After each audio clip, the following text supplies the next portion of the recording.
Good morning, ladies and gentlemen.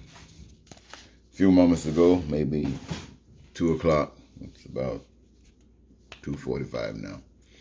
I couldn't sleep. I thought it was morning. I hoped it was close to morning because I wanted to share with you the things that was on my mind, and at the same time, I wanted to get a little sleep because I'm being jack of all trades now. It seems. Anyway, I thought I'd talk to you about some things like this. We, the people on Earth, all of us, what do we think our job is being here on this earth? Well, I know that could be kind of hard sometimes to put into words when we haven't even given it perhaps much thought beyond what we wanted, which is part of the decision making process. But I mean, really thought about why you're here. When I say you're here, I'm talking about human beings, not just you, but why are human beings on this earth? If you ever get any thought, I'm sure you have. And did you ever come up with something like perhaps we were here to learn to love one another, to take care of one another? I mean, when you really get down to it, what else is there? Even though we might not be doing that, it whatever we're doing seems to be connected in such a way that it could be used for that purpose. It could be directed for a purpose like that. However, that's not what's happening. So we ask ourselves, why perhaps? Well, maybe we haven't thought about that because we are under a different type of. Well, let's look at it like this. We don't see it like that because we see it according to that which have been oppressing us ever since we've been on earth. And when I say we, I'm not talking about just black people. You definitely I'm talking about them, but I'm not talking just about black people. I'm talking about human beings on earth. Ever since we've been here, something has been happening that takes us one way, the other way, and all around in circles. And we should kind of think about why that happened, or what, as our purpose here on this planet, might kind of make it a little bit easier to understand how we're going to have to deal with this thing. Well, I say that we're here on this earth to take care of one another, to do for one another, and love one another, so that we will know what it's like to live. So we'll know what it's like to live. Now, the story goes that there was something happening in heaven, and I suppose living was taking place, and something happened. Corruption started, and they got rid of corruption because corruption had no place where perfection is supposed to be. And right now, we're really in a situation where corruption rules, basically, or at least it appears that way. The truth of the matter is, corruption really does not rule. The power that is responsible for our being here, the power that is responsible for us to live in a situation even where corruption exists for the purpose of corruption. There are going to be those amongst us who's going to cause corruption. There are going to be those amongst us whose plan is going to be to destroy. That's the way it is. But the purpose here is in caring for one another and looking out for one another, we can overcome corruption. And the way we do that is somebody has been tricked to believe that corruption has its benefit. And based upon what the result, the outcome is, it appears as if that is true. But that's no way. That's not the way it is to be, where people who have learned to take care of one another, to do for one another, that's not going to exist. That's not going to exist. Why? Because these people recognize what's going on. They recognize how to fix it. They recognize doing something about it, and they stand up and do something about it. And sometimes, and you say, how long is it going to take? It depends on how committed you are. If you half step it, it's going to take a long time. If you giving it all you got, it's going to be short. And so when we talk about racism, what are we talking about? We're talking about, well, if we look at it at the American standard, it's basically when you see a group of people, and let's say the people who are in the rulership. And in America, the people that are in the rulership are white people. And there are a lot of other black people who are in positions of power who operate down the same vein as the philosophy of the people in the ruling power. And that makes sense. That makes sense. I mean, who wants a cancer sitting in its midst, tearing up what it's doing? Even a lie, even evil don't want a cancer when it's a cancer. Like, for instance, the Republican Party, the one that I say their activities implies to me that it is of the Luciferian spirit. And they lie, they will do anything to have power so they can abuse others. That's what it's all about. Having power to abuse others, taking money, putting it in their pocket, having billionaires and changing. Oh boy, all of this is an expression of their racism. But when it's done specifically because of a person's color, and can you believe it, ladies and gentlemen? They make sure that they always have that power, regardless of what they have to do. This is why we heard of slavery, we heard of Jim Crow, we heard of everything. And even the most frightening thing is that today, in the 21st century, when all of the people have indicated that they're so blessed, they got education, they're so smart, they understand this, they understand that. And when the people want to express themselves about some injustices and some things they want to correct and they want to protest, they got to be beat down, sprayed down with bullets, gassed, outshot, oh man, all these kinds of things. And yet we are supposed to learn how to take care of one another, how to stop this mess. Yeah, that's what we're supposed to start doing. But what we do is, what we recognize is that rather than stopping it, we have an expression of white supremacy. Why? Because like what they're doing in these red states, you know what I mean when I say red states, they're changing the rules, changing the laws. I mean, changing the laws in such a way they cannot lose. It's almost like when the president of the United States says, the only way, the ex-president of the United States, Donald J. Trump, he says the only way that he could lose is if they stole it. And so when he lost and they didn't steal it, he claimed that they did steal it. He just made the lie a truth for those people who wanted him as their God.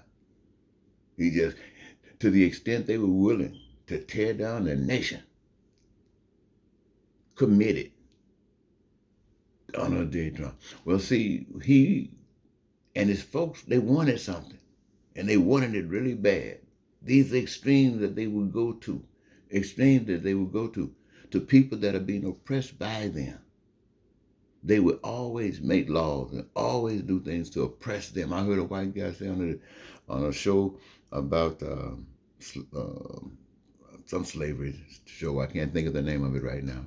Said even if blacks had the opportunity to do basically what they want to do, it would take almost 150, 120 years for them to come up to standards that white people have advanced over them. So you sit in this and you see this, and now you see these people want to change these rules in these red states so it can offend you, so it can put you in a position so your voice isn't heard as a means of continuing racism and having the power to do it and getting away with it, which means it's supreme, especially when you sit back and take it. When you sit back and know it's happening. And then you tell yourselves, well, we can't take it to court because the court is, they got they says it's legal. And yet, not only that, the court has been stacked with those who have said that they will support the new king. The court picked his own people. And then he went back and said, after he had lost the election, he decided he would take that same old method and set it up. So even though the Democrats did not steal the election, he was setting it up for him to steal it. And he's still working on it. He's still got his own people going in there finding those votes that when they were going back, recounting, they couldn't find them. Now he bought his own people, the people that love him, and put them in this. And now you go in there and count it. Now, what do you expect them to do? Come back? Yes, sir. We found every last one of those folks, plus one that you wanted. And now they're ready to probably go and take up guns and kill everybody else just for the king. You see, in the midst of all of that, we are put here to learn how to take care of one another. A lot of people don't know what's going on. They're victims. They really don't know what's going on. They have been brought here, taught here, just like everybody else, just like you, just like me. They don't really know. So anyone who knows got a duty and a responsibility to show them by doing it, not by talking, but by doing it. When they ask questions, then you talk it. But first set the standard by being it. And having done that, when you think about the 400 years that we talk about, that this has been a constant practice on us, and you find people struggling, trying to do exactly what they possibly can to conform to the system of saying you the ruler, you rule. No matter what you know about God, no matter what they teach you about God, you the rule. And you find yourself struggling, can't really enjoy life, don't even know what life is, because all you can do is work.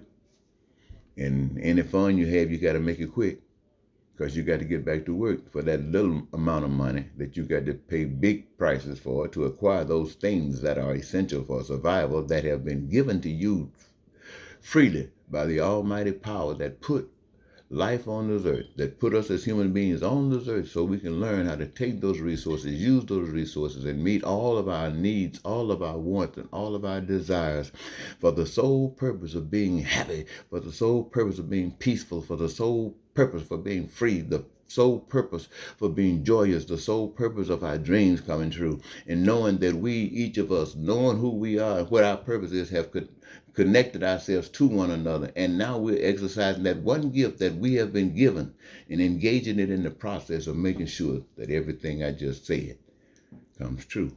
Now, see, that's why and what we must stand for. We must stand for the highest high by being true. When they see that, now, when it's just one of us, and they've proven this to us even from the beginning, if it's just one of us, they'll shoot us down. If it's a few of us, they'll shoot us down still. But you know what? This is why it requires, to go this level, people who have actually been changed. People who look at being in a position like this is not a threat. Being in a position like this is an honor. It is an absolute honor to stand up for right in the face of all the ugliness you can find.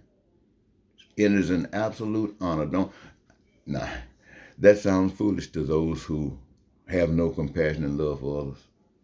But I'm telling you, it is an absolute honor for me to stand here and tell you that every system of government on the face of the earth is designed, its outcome is anti what I just got through sharing with you.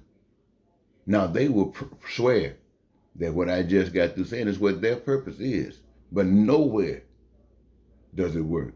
See, first of all, they claim the resources as their own. They set up a system that causes you to be separated, and they can manipulate you and take you where they want to carry you. Well, that's part of the racism. That's the part of the supremacy thing of white people or black people or whoever you are, wherever you're trying to run the show. My message is to tell the people, there's a God. Let him be in you. And let's have this wonderful thing that I was sharing with you. Now, black people, you see what's going on in these red states. Are you going to see? What are you sitting back there waiting for? You politicians, Come on. I mean, I know you having these little meetings. Go. I guess you got to, but start talking stuff. And when you come home, when you get out of Congress or whatever, that break, you come home, you come to these rallies, you come to these meetings, and you come and you ask the people. You come and get the people out of these houses. You come and call the people out in the street. You call them out and talk to them. You tell them to get busy. Tell them to start taking care. Well, I know you do this already anyway, but let your purpose be a little bit different. Let it be a purpose of letting people know that this is not against anybody. This is for humankind. We are the light of life, and we're going to stand up for life. We're going to stand up and represent what's right, and we don't give a stank who don't like it. Why? Because what we're doing works for them. Why I say that? Because it does no more for me or us than it does for them. And you know what? They are smiling. Unless they are fighting against love, unless they want to hurt others. And that's okay. We understand that too. But even they are going to have to learn that if they don't want to do it themselves, they better join this wagon because we ain't coming over there. Okay, ladies and gentlemen, I think you get my message. I want to say that nothing is in our history here on earth is to succeed unless it has the stamp, unless you had to connive and scheme. And this is what most of these nations are founded on, not conniving and scheming. And as soon as everybody who was doing the conniving and scheming got their stuff together, then they start passing laws and stuff to bind the rest of the folks so they can always have the monopoly. And then all of it is for their own selfish purpose. Let me get off this story. Its own selfish purpose and not. And so that's why I say we're still in the midst of this because we haven't learned to take care of one another. We haven't learned to do for one another. And the most recent evidence of it was when Donald Trump became president of the United States. Wow. And now we see that those people who were standing up there in Washington, D.C., telling us that they cared, really didn't, because all of those with the big hands of power still know there with Donald Trump. Still know there with the Luciferian spirit expressing that spirit has grown. And they tell us that they're going to lie, they're going to cheat, they don't care what they have to do. Why? Because it doesn't matter. They want the power. Hey, are we going to give it to them? Come on. Of course not. Why? What are we going to do with it? We're going to give it to God. By doing what? Making sure that every last one of us have our needs met, have our wants met, have our desires met, which again includes having no need to suffer a lack of anything like food, clothing, shelter, education, health care, and a career of choice, which, no, bro, that's all over. We all engaged in this now. We all own as human beings the earth that God has put us on. This is our house. This is our house, and we're going to take care of this, baby. We're going to get all the mice and rats to just say, hey, there's a place for mice and rats, but it ain't here. Because over here, they don't put up with us. They just got their thing going, and it's so beautiful, so we don't even see. And crumbs here, crumbs there. So what we do, because they got it all. And here we are.